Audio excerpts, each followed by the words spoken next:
Greetings everybody and welcome to my YouTube channel. I'm your host Captain Ryan. Today we'll be looking at a wonderful Fletcher match I had here in World of Warships.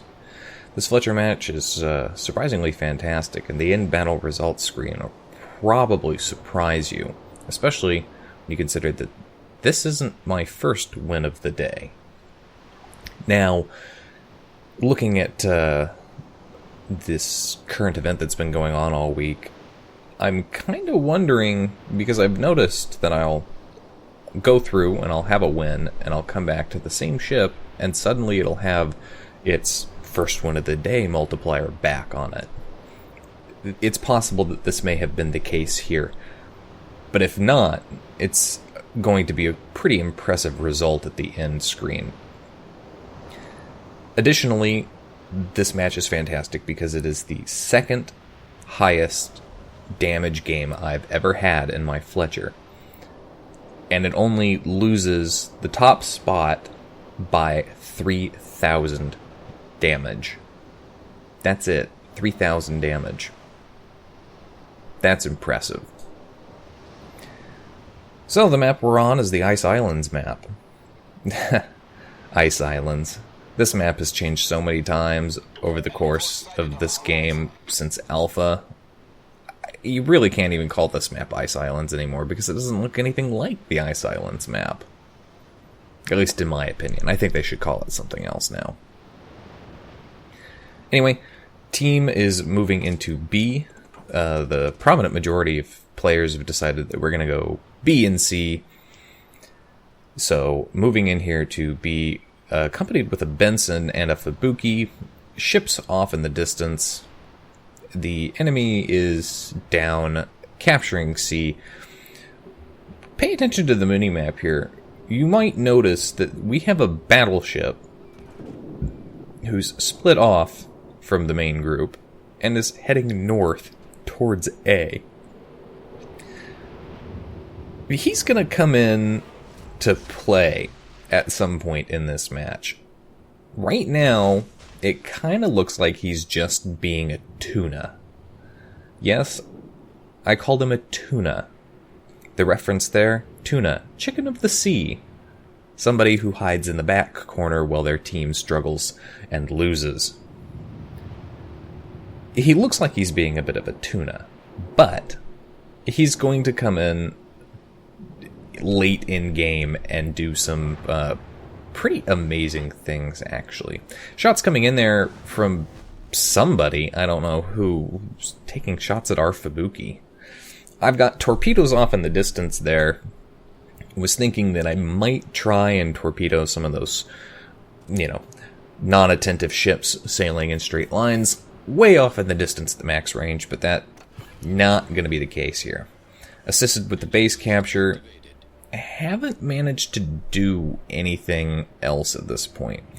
Looking at the map situation, the battleship is really close to the A cap point, so I've decided I'm going to go up there and I'm going to help cap A for him.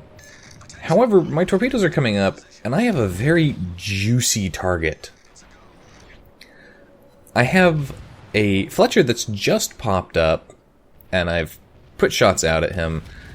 Popped my smoke generator because I probably shouldn't be his primary target or the only target for these ships to shoot at.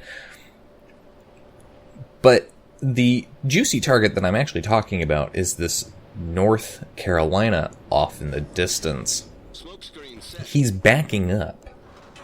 He's bow on, but he's backing up. He's staying in the same general location. He's backing up a little bit, stopping, going forward a little bit, stopping. He's at the extreme end of my torpedo range. However, if I can get back behind this island, he'll be in perfect position, even if he's backing up, even if he's going forward, then I can just drop a nice hot load of torpedoes from the Fletcher delivery service and get a nice solid chunk of damage. The Fletcher on the enemy team still engaging in gunfights out back, and actually surprisingly he is going to survive quite a long time. That's when I get spotted by this Fubuki. This freaked me out a little bit. I don't like to be spotted. The Fubuki is one of those ships that, yeah, the Fletcher can easily deal with it. But I don't want to be damaged by this ship, because it can put out a lot of damage. What it's doing, though, I have no idea. He's basically stopped. Torpedoes hit him. I cut his health in half with guns. I think he was under the impression that I was somewhere else, and he was trying to hide behind this island. I don't know. This North Cal, I'm detected well within my detection range. I'm also well within his secondary range, so I'm taking fire there, and he is going to put a, nice salvo of armor piercing into me. Is going to do a lot of damage. I wish I had led those torpedoes a little bit more, because I am going to hit him for a solid amount of damage and nearly kill him. Oh, come on. Well, let's see if I can try and light him on fire. I'm taking shots there from the distance from a Sims class who's, I mean, he's not going to hit me at this kind of range, but have to go hide behind the island in order to save myself, or I'm going to have a bad time. Now, not getting that kill on that North Carolina is going to piss me off at the end of this battle, because I'm going to get 3 more kills. So if I had gotten that North Carolina, yeah, that'd have been 5. Kraken Unleashed, you bet. But not this game. Heading over to the ACAP now, finally, as I had said that I would. Our North Carolina over here is hiding behind this iceberg, or this ice island. He's still full strength, and at this point, he hasn't actually done anything this battle, aside from go into the ACAP and sit there. He has 2 cruisers that are in this cap with him. There's a York, I believe, and a Miyoko. Now, I try to torpedo the Miyoko as he's going to poke around this island, but he's seen something that spooked him, and so he's actually stopped, and now he's just wall-hugging, face-hugging that island. This York, on the other hand, he is skirting around the cap, and so that second set of torpedoes was aimed at him, hopefully as he comes around the backside of those icebergs. The North Carolina now has started to take action. He's backed off, and he's going to start taking shots at that York as well. In retrospect, him hiding behind the island is not necessarily a bad move. He's kind of just waiting for backup to arrive, backup in the form of destroyers that can provide, heavy-hitting torpedo action, as well as this other cruiser who I kind of feel bad for the cruiser, because that cruiser is going to take the brunt of both of these enemy ships' firepower, and it's going to cost him in the end. My torpedoes missed that York. He decided to pause for a moment behind that island, and as a result, none of my torpedoes hit. Very disappointing. We are about to lose that cruiser if we haven't already. I'm circling around back because I know that Miyoko is back there, and I know he's low health. My torpedoes are going to be up again really soon, and so if I can catch him on a broadside, I can dump a hot load of torpedoes into him. And if he's low enough health, and he is very low health, I can hopefully finish him off by my guns alone. The problem here, I fired too soon and I got shot blocked by the island. How'd my shells explode? They didn't even hit that island. Wargaming. Hitboxes, man. What the hell? Missed opportunity to kill secure that guy. Well, oh well. North Carolina, still full health though. That's actually going to prove to be a very good thing as we enter the later stages of the battle. Cap assist with the A cap. Now I'm turning my attention back to B. Look at our teams. We're down on points. The enemy has 2 caps, more ships, and is gaining more points. Oh, this is not good. This is not good at all. It's about this point in the battle that I'm really starting to think that this is going to be probably not a win. I mean, when you get to this point in battle, people tend to look at it and go, "We can't win, and just give up," or they rage quit. It's usually a problem. As I'm heading towards B, spotted by pretty much full strength Sims here.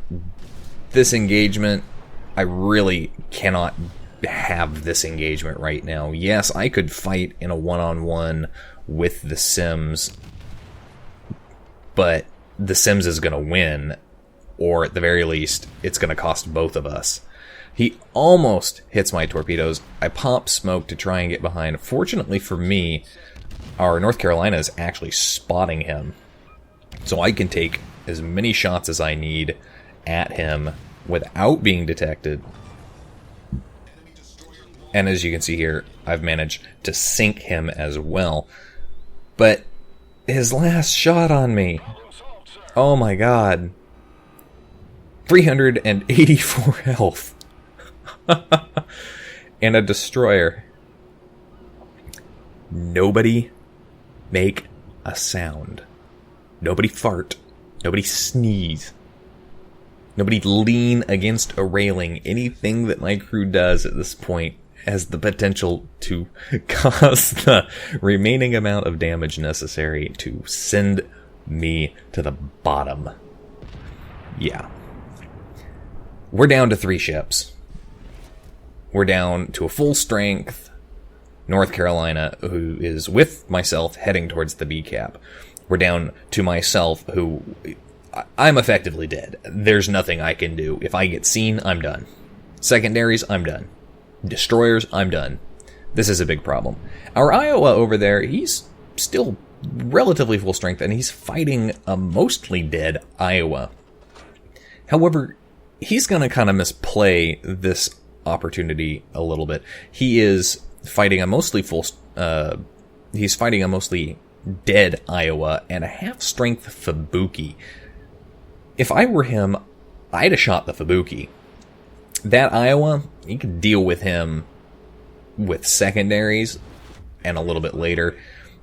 And I'm almost positive that it was the Fubuki that nailed him and dropped his health so much.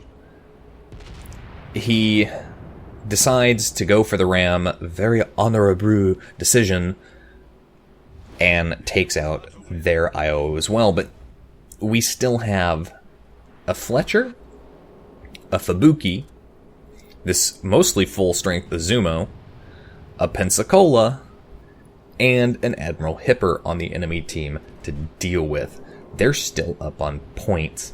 And once again, it's really what it's come down to is it's really just them fighting that full-strength North Carolina, because there's nothing I can do. I cannot, as I said in chat, I cannot protect that North Carolina. I can't be out front for him and spot those DDs, spot those torpedoes, because if I get spotted, I'm done. And I can't have that. There's a third base assist capture on B. I've got torpedoes heading down to that Izumo, who has actually stopped and started reversing. I kind of anticipated that he might try and reverse a little bit, so I staggered my torpedoes to get a good spread. He was stopping when I fired, so I fired a little bit behind in case he decided to start reversing. Guaranteed that I'm going to hit 2. There's the Hipper. We'll see more of him in a moment. And fired my torpedoes a little bit forward in case he stands still or decides to move forward. I'm disappointed that I was only able to get 1 torpedo hit on that Izumo, and that Pensacola went too wide to get caught in my torpedo net. There are the enemy destroyers, which means if they've popped up, that means there are obviously torpedoes in the water. And there they are. The North Carolina does a really good job dodging that first set. But he has 2 destroyers firing torpedoes at him. He is going to eat a faceload of torpedoes at some point. He needs to kill those destroyers. Before he even focuses on any of the other ships, he needs to kill those destroyers. Because they're the ones that are going to cause the most damage to him. And there's the torpedoes he eats. Those are from the Fubuki. 1 destroyer is almost dead. The other one is still more than half strength. And I'm coming around back behind this island. Again, I can't engage. I can't help him. If I get seen, I'm done. It will only take 1 hit. So I'm going to cap C and stop the enemy from getting points. At the very least, if he dies, we'll have all 3 caps for a short period of time. That Izumo still backing up. Still backing up. So, fire off my torpedoes. Make a little bit of a spread here in case he decides to turn and straighten out and continue backing up. I shouldn't need to hit him with more than 5 to kill him. I'm hoping that the spread that I've got will provide me the best opportunity to hit him with a lot of torpedoes. And I do hit him with a lot of torpedoes, but not 5. I hit him with 4. 1 short of the killing blow. He is now on dangerously low health. I'm capping C. I'm going to pop my smoke because he's going to be spotted by that North Carolina, who, you'll notice, got a close quarters expert on 1 destroyer, a close quarters expert on that cruiser, and devastating strike took out that more than half strength destroyer before he focused his attention on the Izumo. So he just, in very short period of time, managed to take out 3 enemy ships. Wow. I got the kill on that Izumo. Very happy there. So far, massive amounts of damage. And now, it's time to go deal with the one last ship. We have all 3 caps. All we have to do is not die. That's it. We win. Their Admiral Hipper, he's AFK. And not AFK as in he didn't log in, he didn't connect, because that happens. He is AFK in the respect that his ship shows that he's logged in, and you're going to see what I mean in a moment. He's here. He's just nowhere to be seen. And I actually had a little bit of a heart attack right here when I fired, and I noticed that his guns are pointing in my direction. That freaked me out. I'm like, oh shit, is he here? Fired my guns, get behind that iceberg, give it wide berth, not detected anymore. High caliber. He's still not moving. His guns, I still swear his guns are pointed at me. But he hasn't fired back. He's not taking any action. So I'm going to go ahead and I'm just going to pour fire on him. The North Carolina, he's also pouring fire on him. I know he's looking to get his Kraken unleashed. Fire on the Hipper. I only need to hit him with maybe 2 torpedoes. There it is. Confederate. 4th kill. End of the game. What a come from behind win. And a massive amount of damage done. Look at that, 177,000 damage. Not only that, 600,000 credits and 15,000 XP. Like I said, this was not my first win of the day. This wasn't my first win of the day. That is just ridiculous. Top of the team for experience earned 3,400 base XP. Wow. I think part of that is to do with just the amount of damage. And the fact that I got a solo base capture out of it. So that's it for today's battle, folks. If you liked the video, hit the like button, hit the subscribe button, and as always, look for more videos next time. This is Captain Rye, signing off.